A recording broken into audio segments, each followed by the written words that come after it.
Voilà, donc ce matin, j'aimerais aller, si vous voulez bien, ouvrez vos Bibles dans le passage de Apocalypse 12, parce qu'il me semble que c'est ce que nous sommes en train de vivre en ce moment, et que les cieux crient très fort lorsque la terre veut bien entendre, eh bien, ça finit par se rencontrer.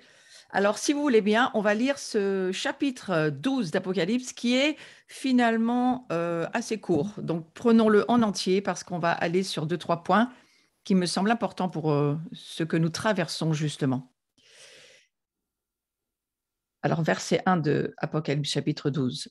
Un grand signe parut dans le ciel, une femme enveloppée du soleil, la lune sous ses pieds et une couronne de 12 étoiles sur sa tête. Elle était enceinte et elle criait, étant en travail et dans les douleurs de l'enfantement.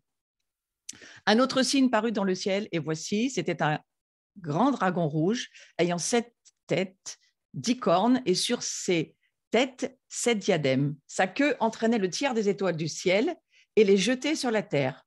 Le dragon se tint devant la femme qui allait enfanter afin de dévorer son enfant lorsqu'elle aurait enfanté.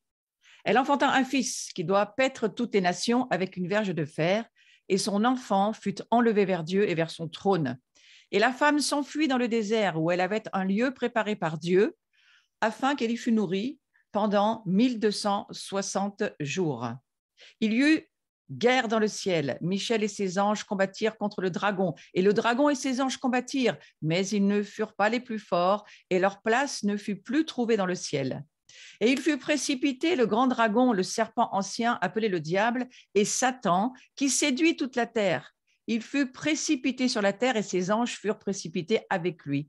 Et j'entendis dans le ciel une voix forte qui disait, maintenant le salut est arrivé et la puissance et le règne de notre Dieu et l'autorité de son Christ, car il a été précipité, l'accusateur de nos frères, celui qui les accusait devant notre Dieu jour et nuit.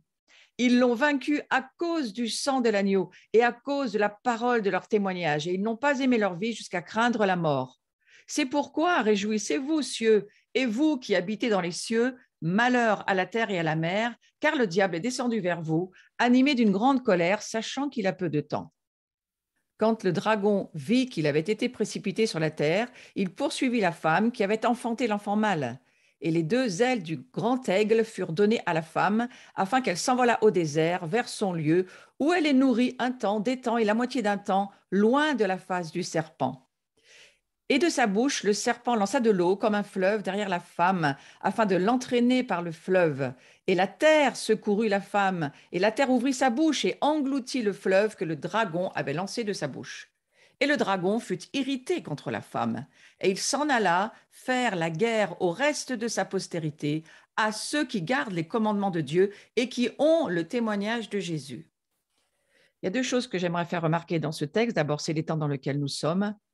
Vous pouvez lire un petit peu toute l'histoire de ce qui se passe depuis l'arrivée du Christ, hein, lorsqu'il y a cette femme enveloppée du soleil, la lune sous ses pieds, une couronne sur sa tête, et elle crie, elle est les douleurs de l'enfantement, et puis ensuite l'enfant paraît, le diable essaye de le tuer, vous savez bien que c'est ce qui est arrivé à Jésus, et ensuite, une fois qu'elle a enfanté ce fils, eh bien, qui va faire paix toutes les nations, il s'agit de Jésus bien sûr, eh bien, Satan va venir faire la guerre aux saints. Et on lit au verset 11, c'est ce qui m'intéresse, c'est qui il? Avec un S, c'est de nous dont il s'agit. Ils l'ont vaincu à cause du sang de l'agneau. Tous ceux qui vont avoir la révélation du sang, mais tous ceux qui vont aussi avoir la révélation de l'importance de la parole, de leur témoignage. Donc ce matin, les témoignages qui se lèvent, déjà tous ceux qui ont été donnés, parce qu'on a déjà entendu des témoignages ce matin, ne serait-ce que dans la louange, mais aussi dans toutes les déclarations qui sont faites, eh bien, c'est cela qui fait la guerre au diable et c'est cela qui amène la victoire de Christ, parce que c'est à cause de ce sang de Jésus, mais à cause aussi du témoignage que nous donnons du sang de Jésus. Donc, le témoignage que nous devons donner aujourd'hui, c'est le témoignage du sang. Qu'est-ce qu'il a fait ce sang qui nous a donné déjà la victoire au travers du Christ et que nous continuons de déclarer. Le témoignage de Christ, c'est l'esprit de la prophétie. Donc, c'est bien de cela dont il s'agit. Nous entrons dans des prophéties extrêmement puissantes parce que nous allons témoigner de la puissance du sang.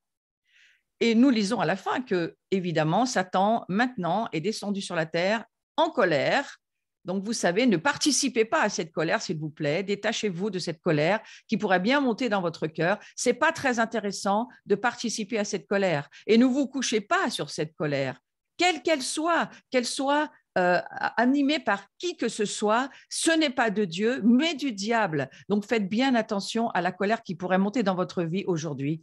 Et en plus, on voit qu'il va faire la guerre, Satan, au reste de la postérité. C'est bien de nous dont il s'agit. Nous sommes un reste, nous terminons un temps, et ce temps que nous portons avec quelques saints, c'est ceux qui gardent les commandements de Dieu et ceux qui ont le témoignage de Jésus. Donc, nous devons saisir ce que signifie.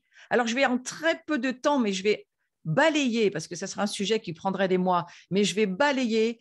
Qu'est-ce que ça veut dire que ce témoignage de Jésus?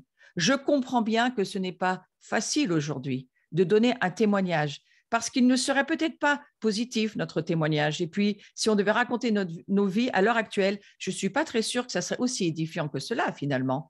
Dans la majorité des cas, nous sommes dans des guerres, des luttes, des conflits, et nous ne sommes pas toujours sûrs d'avoir déjà la victoire, bien que nous savons que nous avons la victoire. Mais avant de la déclarer, il faut qu'elle soit effective sur la terre. La plupart de nos vies ne sont pas dans des victoires effectives pour le moment. Mais ce n'est pas de cela dont il s'agit dans ce texte. Il s'agit simplement d'avoir et de comprendre que Dieu nous demande une chose, c'est de témoigner du sang de son Fils. Alors, on va lire le psaume 107 au verset 2. Voilà ce que ce psaume nous dit. Qu'ainsi disent les rachetés de l'Éternel, ceux qu'il a délivrés de la main de l'ennemi. C'est de ce reste-là dont il s'agit. Le reste, c'est ceux qui savent qu'ils sont rachetés, ils ont la révélation de leur salut, et ils ne font pas rien avec cette révélation, ils la disent. Donc, cette proclamation de la Bible, elle fait partie de celle qui se rapporte à ce que le sang de Jésus a fait pour nous en tant que véritables croyants authentiques. Je vais aller sur Éphésiens chapitre 1, verset 7, qui dit ceci. En lui, nous avons la rédemption par son sang, la rémission des péchés selon la richesse de sa grâce. Ça, c'est un verset qui témoigne de la puissance du sang, du témoignage du sang du Christ aujourd'hui. En lui, d'abord, il faut demeurer en lui. Ce verset, il s'adresse à ceux qui savent qu'ils sont en Christ. Il faut déjà la révélation de sa nouvelle naissance, de qui nous sommes en Christ. Mais pas seulement. En lui, ça ne suffit pas d'être en lui.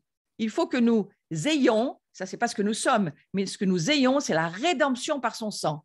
Nous avons la rédemption par son sang seulement si nous avons la rémission des péchés.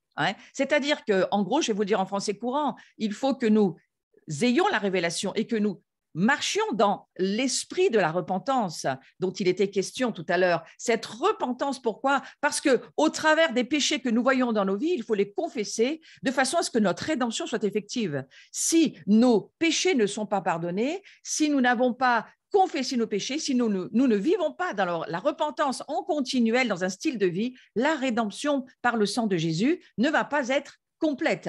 Alors, attention, ce verset qui nous parle de ce que nous possédons par le sang de Jésus lorsque nous sommes en Christ. Attention, si nous sommes en dehors de Christ, ce verset n'a aucune valeur.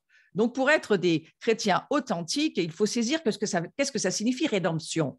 Rédemption, ça signifie le rachat ou bien le paiement d'une rançon. Vous savez, lorsque vous payez pour acheter quelque chose, eh bien, ça vous appartient.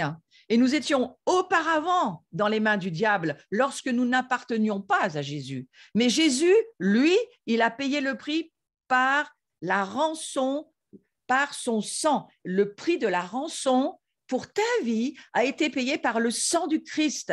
Maintenant que tu sais cela, si tu es né à nouveau, cette parole doit devenir ton témoignage. Et c'est le témoignage de la révélation de ta rédemption par la rançon du sang de Jésus qui va donner de la puissance dans cette fin des temps et qui va vaincre Satan. Ça s'appelle le témoignage de Christ, l'esprit de la prophétie. Ils l'ont vaincu à cause du sang de l'agneau et à cause de la parole de leur témoignage du sang du prix de la rançon que Jésus a payé pour ta rédemption. Donc, c'est un témoignage personnel. Nous venons de lire ce verset qui nous dit que nous avons cette rédemption par la rémission de nos péchés selon la richesse de sa grâce. Donc, cette grâce nous est accordée si nous vivons dans un style de vie où nous confessons nos péchés, nous continuons à nous repentir. Nous ne pouvons pas nous repentir de ce que nous ne voyons pas, mais nous sommes responsables de nous repentir de ce que le Saint-Esprit nous montre chaque jour.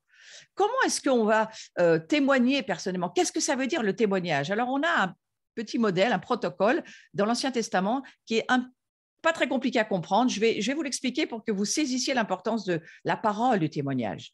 Lorsque dans l'Ancien Testament, on parlait de la façon dont on couvrait les péchés, eh bien, ça se faisait avec l'hysope. Le sacrificateur, il prenait l'hysope, c'est-à-dire c'est une branche d'un arbuste très courant en Israël, et puis il le trempait, cette branche, dans le sang, et il aspergeait au travers de cette branche ce qui devait être aspergé.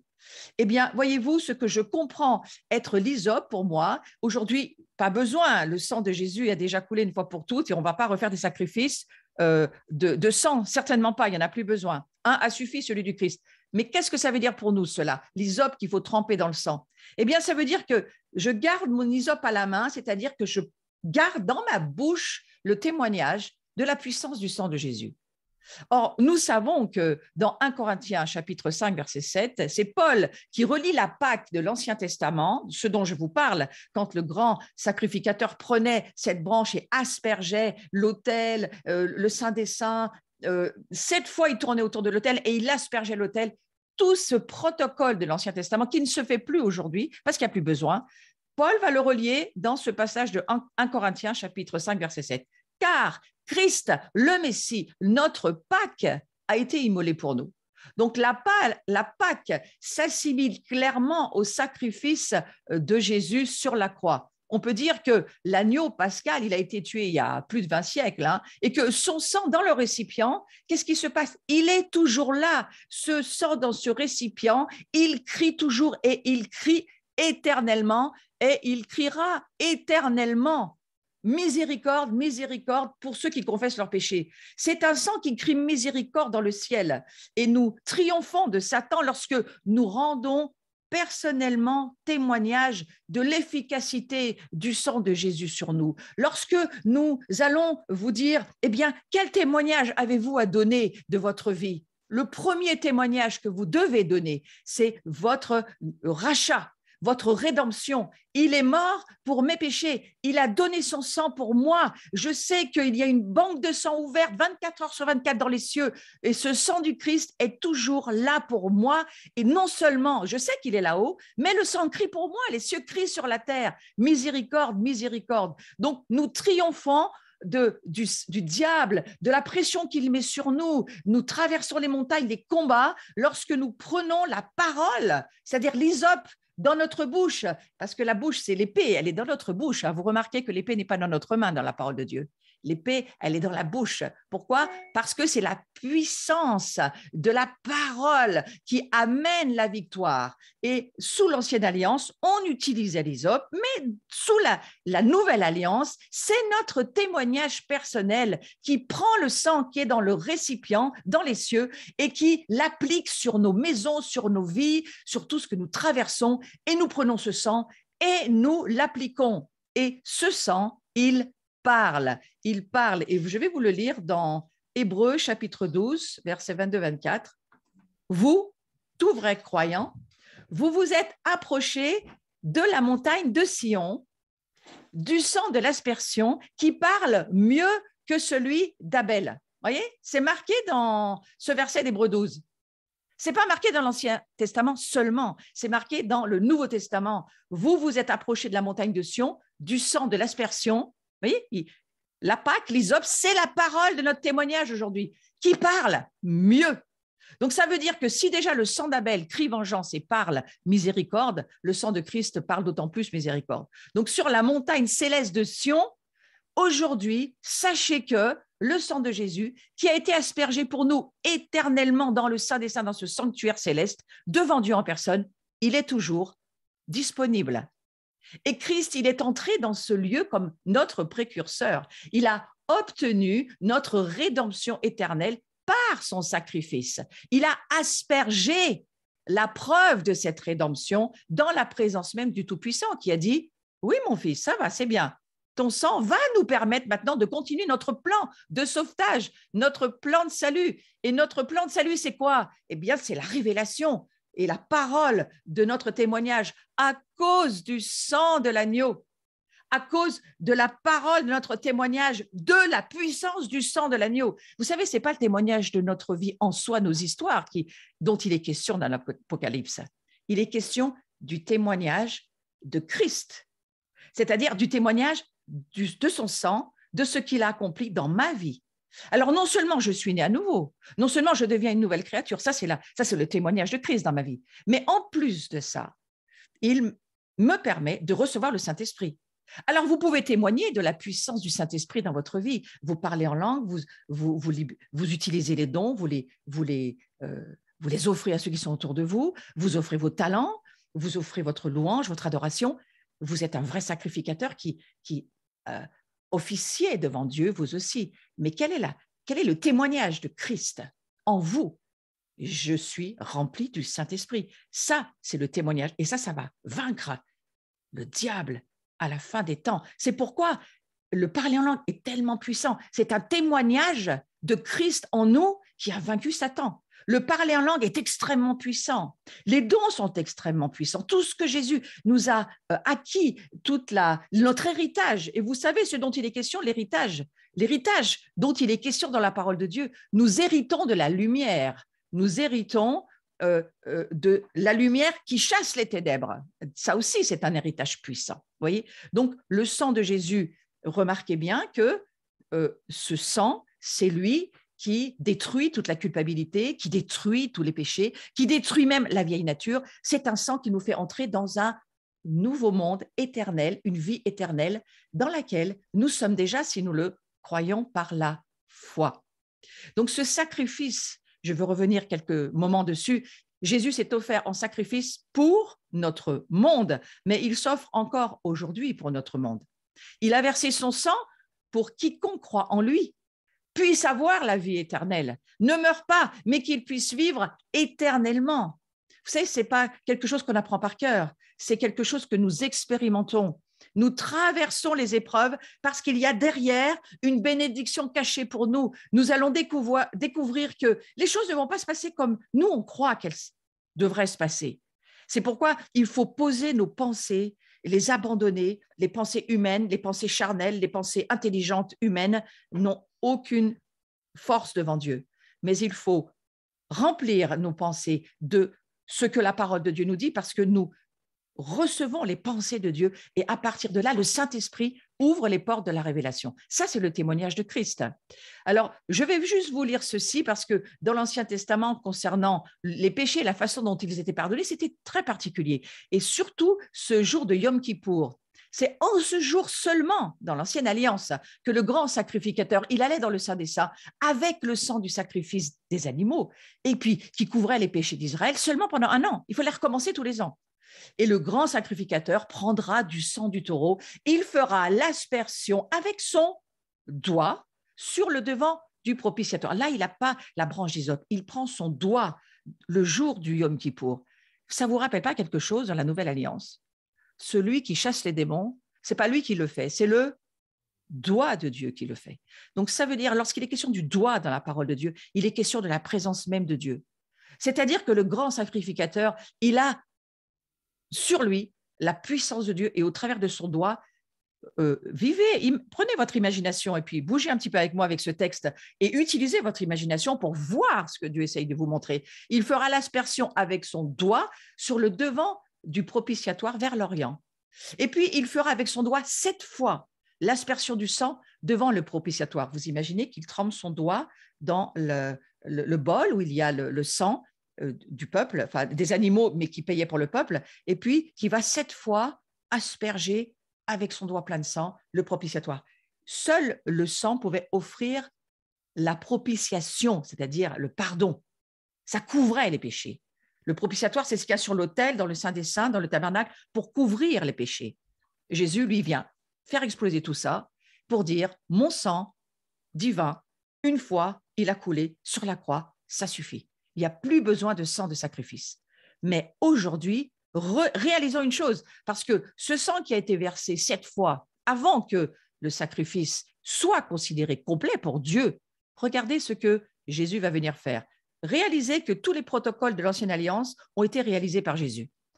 Et qu'est-ce que 1 Pierre, chapitre 1, verset 18-19 nous dit? Sachant que ce n'est pas par des choses périssables, par de l'argent ou de l'or, que vous avez été rachetés, rachat, rédemption, de la vaine manière de vivre que vous avez hérité de vos pères, mais par le sang précieux de Christ, comme d'un agneau sans défaut, sans tache. Donc ici, ce texte nous dit, le Fils de Dieu était comme cet agneau pour la Pâque qu'on devait trouver sans défaut, sans tache. Jésus, lui, n'a jamais péché. Il était parfaitement homme, parfaitement Dieu. Il y a un mystère de l'incarnation de la parole de Dieu. Mais vous notez une chose très importante, c'est que nous sommes rachetés.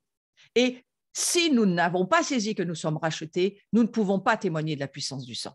Donc, il y a cette révélation que nous avons besoin de recevoir. C'est uniquement par son sang que nous sommes rachetés, nos péchés sont pardonnés, notre nature même est échangée à la croix. Nous n'avons plus notre vieille nature, nous avons une nouvelle nature dans laquelle il faut apprendre à marcher. Et pour pouvoir marcher et traverser au travers de notre condition humaine, dans notre la nouvelle créature que nous sommes, dans la nouvelle création, comment pouvons-nous le faire?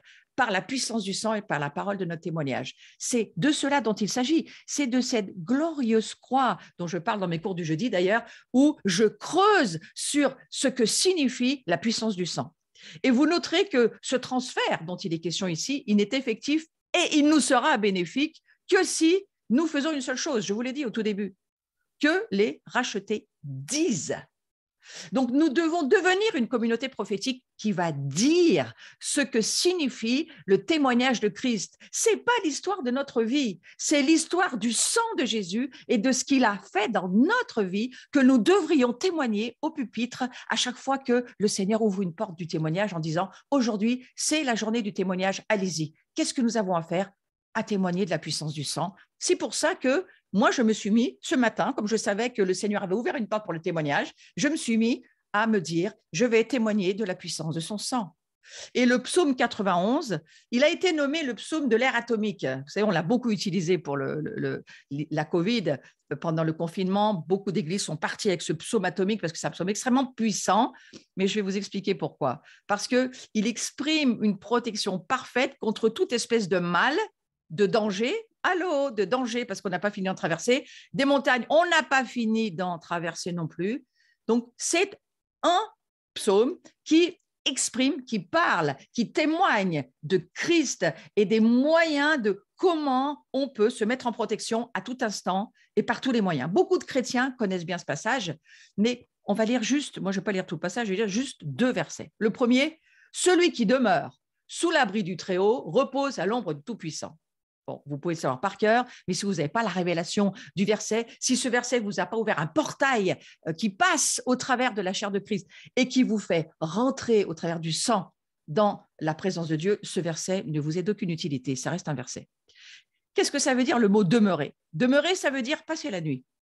Donc c'est un verset qui veut dire demeurer, ce mot, ça veut dire que, en fait, il est fréquemment utilisé pour décrire le fait de passer du temps dans ce qui est la nuit, c'est-à-dire les heures d'obscurité, les heures difficiles, les heures dans lesquelles nous entrons, les heures de tribulation, les heures de pandémie, les heures de désespoir, les heures de mort. On va avoir beaucoup de tribulations pour entrer dans le royaume de Dieu. Ce n'est pas moi qui le dis, c'est la Bible. Donc, pour rester sous l'ombre du Tout-Puissant, qu'est-ce qu'il va falloir faire? On était sur le verset 1. Maintenant, on va passer au verset 2. Je dis à l'Éternel, mon refuge, ma forteresse, mon Dieu en qui je me confie. Vous avez ici la clé. La clé. Tu vas aller me chercher la clé, là. Je vais juste montrer, parce que voilà ce que le Seigneur m'a donné en début d'année. Le trousseau à gauche, là, une sœur en Christ, prophète, m'a offert cela. Et si j'arrive à vous le montrer, ça serait bien. Je ne sais pas si vous allez arriver à le voir. Si, vous allez arriver à le voir. Vous voyez, m'a offert cela. Et celle-ci est particulièrement grosse. Vous voyez. Et elle m'a dit, je ne sais pas si vous arrivez à voir bien comme il faut. Si, voilà. Elle m'a dit, merci beaucoup Isabelle, elle m'a dit, ce trousseau, c'est pour toi cette année. Je dis, Seigneur, montre-moi, c'est quoi cette clé, la grosse là, la grosse clé. Et il m'a dit, ça va être la puissance de la bouche. Et le diable va vouloir faire taire l'Église. Le diable va vouloir intimider l'Église. Le diable va vouloir faire qu'elle ne parle pas et qu'elle n'ait pas envie de rentrer dans l'obéissance. Ah, je vais y aller dans 2 minutes sur ce mot obéissance. Donc, ce mot demeurer, ça veut dire vous allez passer la nuit. Si vous dites à l'Éternel, mon refuge, ma forteresse, mon Dieu en qui je me confie, vous ouvrez, vous proclamez cette parole dans vos maisons, vous proclamez cette parole là où vous êtes, sur vos lieux de travail, vous proclamez cette parole à l'hôpital. Moi, quand je suis allée pour me faire opérer et qu'on me coupait, on va dire, mon os en deux, je peux vous dire que moi, je l'ai dit à l'Éternel. J'ai dit, tu te débrouilles, mais moi, je vais remarcher, n'est-ce pas? Donc, qui sait, à part Dieu, ce qui va vous arriver? Donc, voici l'antichambre, le hall d'entrée de la protection plénière se trouve ici. C'est votre témoignage. C'est quoi votre témoignage? Je dis à Dieu, je dis au diable, je dis aux gens qui sont autour de moi, mon refuge, ma forteresse, mon Dieu, en qui je me confie. Oui, certains ont traversé le Covid et sont morts dans leur chair. Ils sont morts en disant ce verset. Mais ils sont traversés la vallée de l'ombre de la mort pour ressusciter dans le royaume de Dieu avec cette parole. Et ça n'a pas enlevé la foi pour ceux qui étaient autour parce qu'ils savaient ce qui se produisait dans le monde de l'esprit. Donc, voilà notre témoignage. Et si, à la lumière de cette confession que nous venons de faire, nous devons comprendre ce que le sang de Jésus a fait pour nous, je vous en ai parlé, la rédemption et la rémission des péchés. Je vous redis, pas de rédemption si la rémission des péchés, tous les péchés, et c'est un style de vie, doivent être confessés et amenés sous le sang, parce qu'il est clair que Dieu ne pourra jamais oindre ce que le sang ne couvre pas. Donc, vous n'aurez jamais d'onction sur votre vie si votre vie n'est pas couverte par le sang. Ça s'appelle la repentance et ça s'appelle le pardon des péchés. Mais maintenant, attention, on doit comprendre une chose. Ce que le sang de Jésus a fait pour nous, c'est très bien de le comprendre, mais ça ne sert à rien. Si vous en faites rien, ça ne sert à rien. On doit ensuite le retirer de la banque du sang dans les cieux et le déposer dans notre vie. Et je viens de vous dire comment il fallait faire. Mais je vais retourner sur quelque chose que je trouvais très intéressant. Dans chaque famille, dans l'Ancienne Alliance, on trouve ce passage dans Exode 12, je ne vais pas vous le lire, je vais juste vous le commenter, c'est l'histoire de la cérémonie de la Pâque, et dans chaque famille, le père devait tuer un agneau, donc le sacrifice qu'il était, recueillir son sang dans un récipient, et cet acte d'ailleurs démontre l'immense responsabilité des pères en tant que prêtres de leur famille. Bon, il y a des mères aussi aujourd'hui. Le sang ne protégeait cependant aucune famille israélite tant qu'il se trouvait dans le récipient. Il devait être transféré du récipient à l'endroit où vivait la famille et il n'y avait qu'une seule façon de le faire, c'était en se servant, je vous l'ai dit tout à l'heure, d'une branche d'hysope. Là, donc, le chef de famille prenait la branche d'hysope et il aspergeait ce qui devait l'être. Et c'est une plante, en fait, ce bouquet d'hysope, c'est une plante. Et lui, ce qu'il a fait, le père de famille, eh bien, il allait marquer les linteaux de la maison, vous connaissez l'histoire de la Pâque, et il marquait sa maison du sang de façon à ce que lorsque l'ennemi passerait, les maisons ne seraient pas touchées. C'est extrêmement parlant pour nous aujourd'hui. Remarquez que la pandémie, en 2019, a commencé pratiquement autour de la fête de Pâques. C'était quand même un signe pour nous de comprendre quelque chose. Ça voulait dire, revenez à la révélation de la Pâque. Revenez à ce que ça signifie pour vous. Revenez à ce qu'il va falloir que vous fassiez vis-à-vis de votre vie pour traverser les montagnes d'aujourd'hui. Réalisez que si vous ne le faites pas, personne ne le fera pour vous parce que Jésus, lui, il est dans les cieux. Et que pour asperger votre maison par la parole de votre témoignage, il n'y a que vous. Si dans votre maison, jamais le témoignage de Christ n'est déclaré, si jamais vous parlez dans votre maison, vous levez des louanges dans vos maisons, si c'est jamais fait, il ne se passe rien. Parce que comme le père de famille devait transférer le sang du récipient de l'agneau qui venait de tuer, de sacrifier, pour mettre sur les linteaux de sa maison, et peut-être même qu'il aspergeait beaucoup d'autres choses, parce que vous savez, moi je pense qu'il devait tous trembler quand même, eh bien, il vaut mieux en mettre trop que pas assez. Mais voilà, tant que ce n'était pas fait, ça ne servait à rien. Du reste, il fallait jamais asperger le seuil. Jamais. On ne marche jamais sur le sang. J'espère que vous comprenez ce que ça veut dire. Ça veut dire que, attention, on ne fait pas n'importe quoi avec le sang et on ne marche pas dessus. Voilà, ça veut dire on ne piétine pas, on ne salit pas, on ne souille pas le sang de Christ. Seuls donc étaient protégés, je le redis, ceux qui étaient dans la maison, et il y avait même des Égyptiens dans la maison. Donc ceux-là, ils étaient protégés aussi. Tout Égyptiens qu'ils étaient. Maintenant, écoutez ça. Ça, c'est quelque chose que le Seigneur m'a dit il n'y a vraiment pas longtemps. Vous pouvez être en sécurité en Égypte. Je ne parle pas de la nation d'Égypte d'aujourd'hui, que j'aime profondément, j'aime beaucoup les Égyptiens. Il n'est pas question de cela. Il est question de la symbolique que représente l'Égypte, c'est-à-dire les ténèbres. Vous pouvez être en sécurité dans les ténèbres. Ça va vous apprendre quoi? Que vous n'êtes pas les ténèbres, que vous brillez dans les ténèbres et qu'il y a la puissance dans les ténèbres, parce que la lumière brille d'autant plus qu'il fait noir. Donc, plus il va faire noir, plus vous avez la chance, le privilège, la faveur de briller. Un petit conseil, éliminez le péché. Je ne vais pas y rester trop longtemps parce que je vais être courte, mais le péché, attention, c'est très important. Il faut vraiment que vous compreniez. Faites disparaître le vieux levain. Je vous lis 1 Corinthiens 5, versets 7 et 8. Faites disparaître le péché. Le vieux levain, c'est le péché. Afin que vous soyez une pâte nouvelle, puisque vous êtes sans levain. Il s'agit du péché ici, car Christ, notre Pâque, a été immolé. Célébrons donc la fête, non avec du vieux levain, mais avec un levain non avec un levain de malice et de méchanceté, mais avec les pains sans levain de la pureté et de la vérité. Vous voyez, la Pâque est toujours vraie pour nous.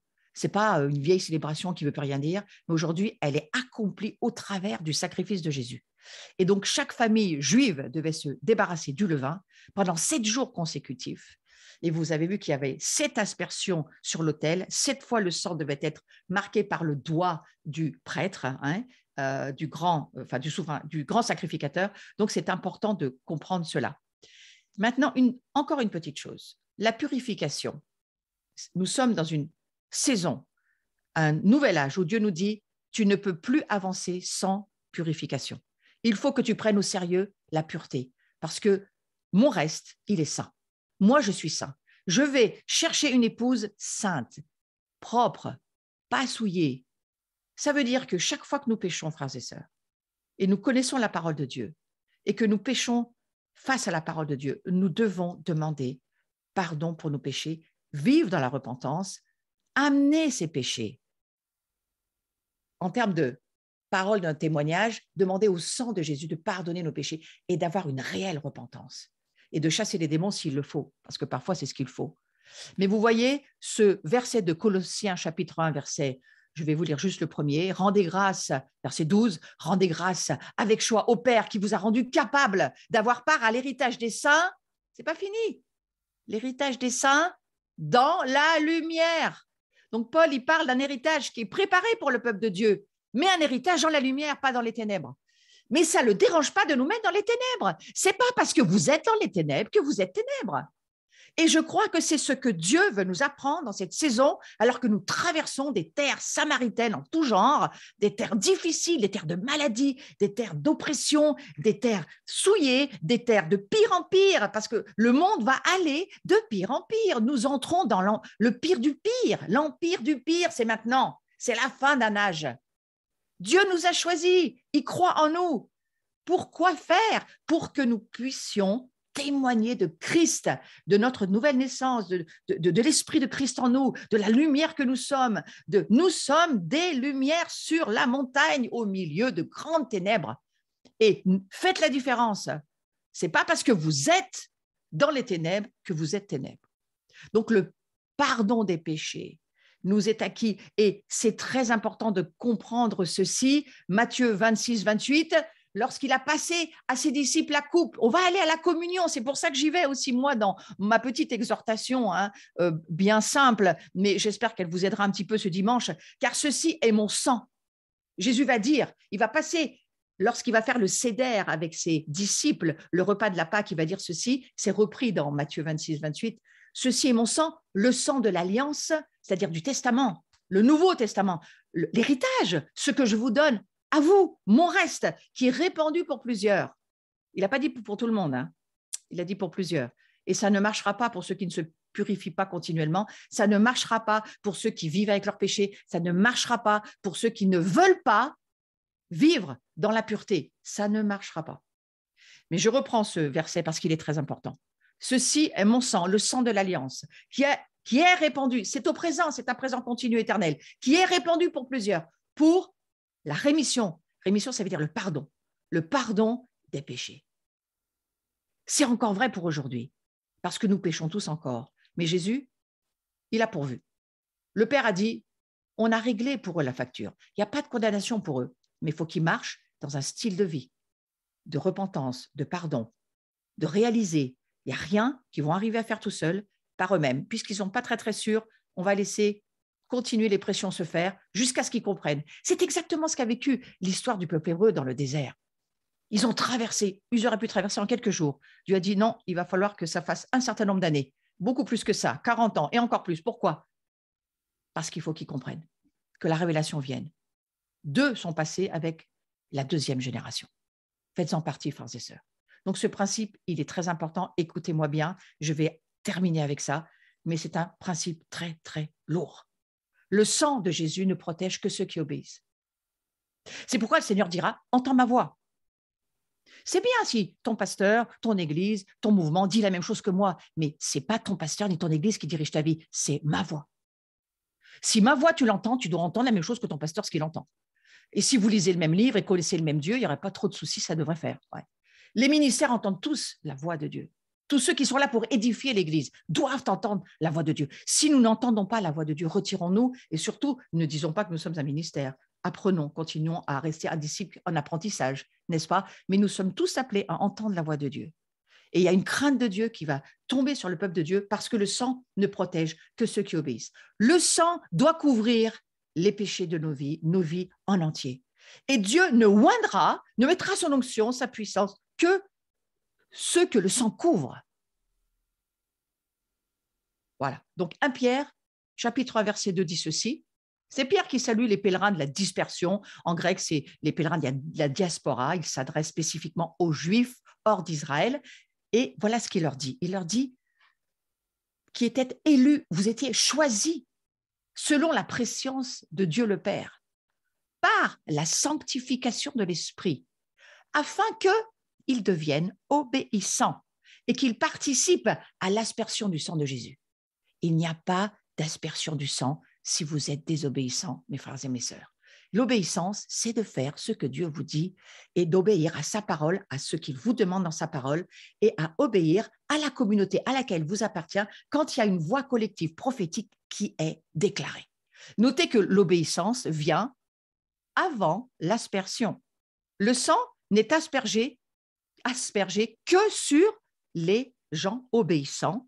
Le sang n'est absolument pas aspergé sur les désobéissants. Il ne protège pas ceux qui étaient hors des maisons pendant la Pâque, du temps de la Pâque dans l'Ancienne Alliance.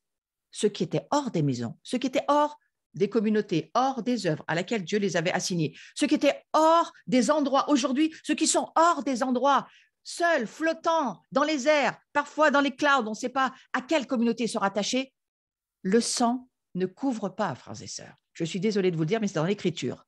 Donc, aujourd'hui, je vous demande une chose. Mettez votre cœur en alignement avec la parole de Dieu et ce que Dieu nous dit dans l'Écriture, que ce soit l'Ancienne Alliance ou la Nouvelle Alliance, c'est exactement la même chose. Il nous faut juste la révélation par le Saint-Esprit, que c'est Jésus qui a tout accompli par son sang et que c'est à cause de son sang, à cause du sang de l'agneau, à cause de la parole de notre témoignage. Mais notre témoignage doit être dans la bonne maison, au bon endroit, au bon moment, avec les bonnes personnes.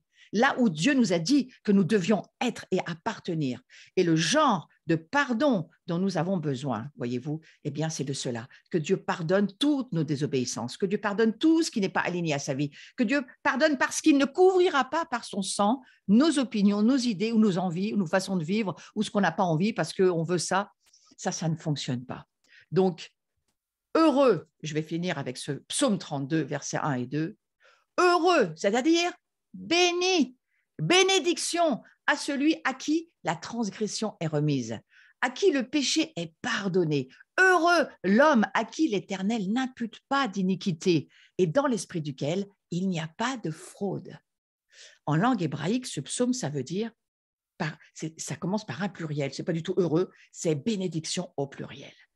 Ô combien de bénédictions pour celui à qui Jésus a remis la transgression, à qui le sang fonctionne. Le sang, c'est une banque ouverte 24 heures sur 24 dans les cieux. Et par la foi et la grâce qui nous est proposée, la foi qui est en nous, prend cette grâce et la témoigne et la parle. Et à partir de là, vous avez la victoire en Jésus. Donc, je vous souhaite un très, très heureux dimanche de ce 30 janvier. Nous terminons ce premier mois de l'année. Nous allons rentrer dans d'autres prémices le mois prochain et je vous souhaite non seulement que votre vie soit remplie de bénédictions, mais que le sang couvre toute votre maison, couvre votre esprit, votre âme, votre corps, vos ressources.